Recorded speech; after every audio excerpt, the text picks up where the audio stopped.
वसंत पंचमी की रहस्यमयी कथा।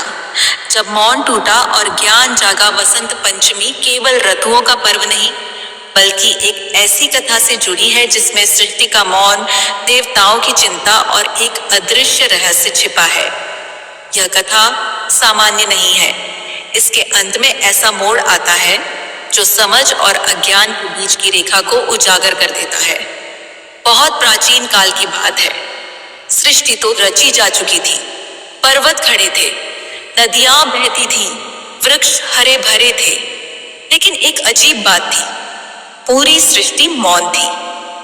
पक्षियों के पंख फड़फड़ाते थे पर कोई स्वर नहीं, नदियां बहती थी पर कोई कलकल नहीं, मनुष्य बोलते थे पर शब्द नहीं निकलते थे।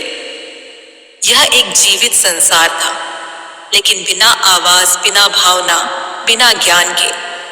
देवताओं को यह स्थिति असहज लगी। इंद्र, वरुण, अग्नि सभी ने मिलकर ब्रह्मा जी से निवेदन किया, हे सृष्टिकर्ता, यह कैसी रचना है?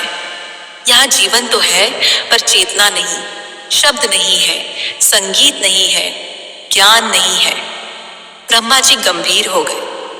उन्होंने ध्यान लगाया और देखा कि सृष्टि में ज्ञान तत्व तो है, लेकिन वह सुप्त अवस्था में है। वह जागे बिना संसार अधूरा रहेगा। तभी ब्रह्मा जी के मन में एक विचार कौंधा, विद्या की देवी को प्रकट होना होगा। लेकिन यहीं से कथा में रहस्य शुरू होता है। ब्रह्मा जी ने जब देवी सरस्वती का आह्वान किया तो कोई उत्तर नहीं मिला। पुनः आह्वान किया, फिर भी मौन। देवताओं में चिंता फैल गई। क्या विद्या की देवी इस सृष्टि को स्वीकार नहीं कर रही, या कोई और रहस्य है? तब आकाश में एक अद्भुत घटना घटी। श्वेत प्रकाश की एक रेखा प्रकट हुई, लेकिन वह पूर्ण रूप नहीं ले रही थी।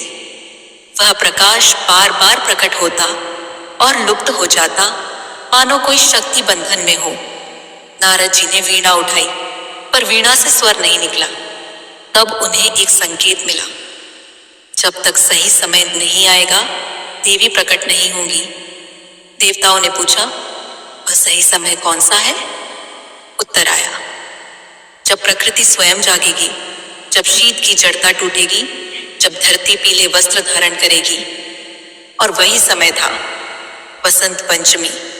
शीत ऋतु के अंत में माघ मास की शुक्ल पंचमी के दिन प्रकृति में हलचल शुरू हुई। पेड़ों पर कोपलें फूटने लगी, सरसों के खेत पीले हो उठे, हवा में मधुरता भर गई। उसी क्षण ब्रह्मा जी ने पुनः ध्यान किया।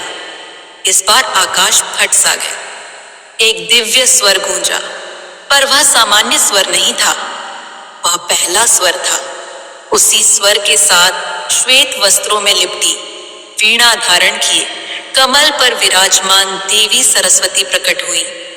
जैसे ही उन्होंने वीणा के तार छेड़े, संसार में पहली बार ध्वनि फैली। पक्षियों ने चहकना सीखा, नदियों ने गाना सीखा, मनुष्य ने बोलना सीखा। लेकिन यही कथा समाप्त नहीं होती, यहीं से सस्पेंस गहराता है।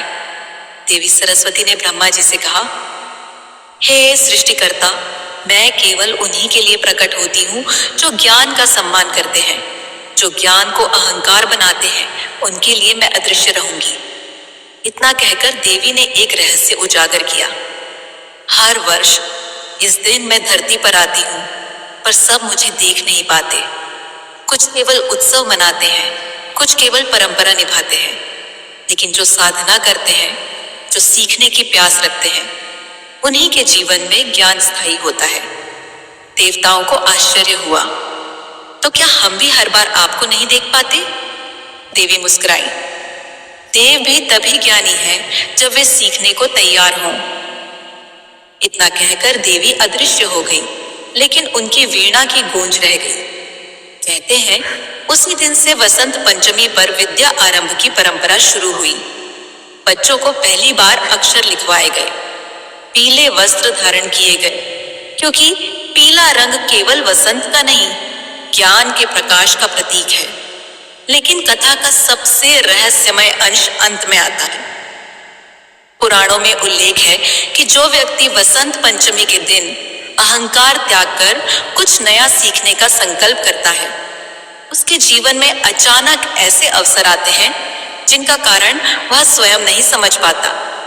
कभी सही समय पर सही गुरु मिल जाता है, कभी सही शब्द सही क्षण पर याद आ जाता है। लोग इसे संयोग कहते हैं, पर शास्त्र कहते हैं वह देवी सरस्वती की अदृश्य उपस्थिति होती है। इसलिए वसंत पंचमी केवल पूजा का दिन नहीं, बल्कि मौन से स्वर तक की यात्रा का पर्व है। यह याद दिलाता है कि ज्ञान केवल पुस्तकों में नहीं, बल्कि विनम्रता में बसता है।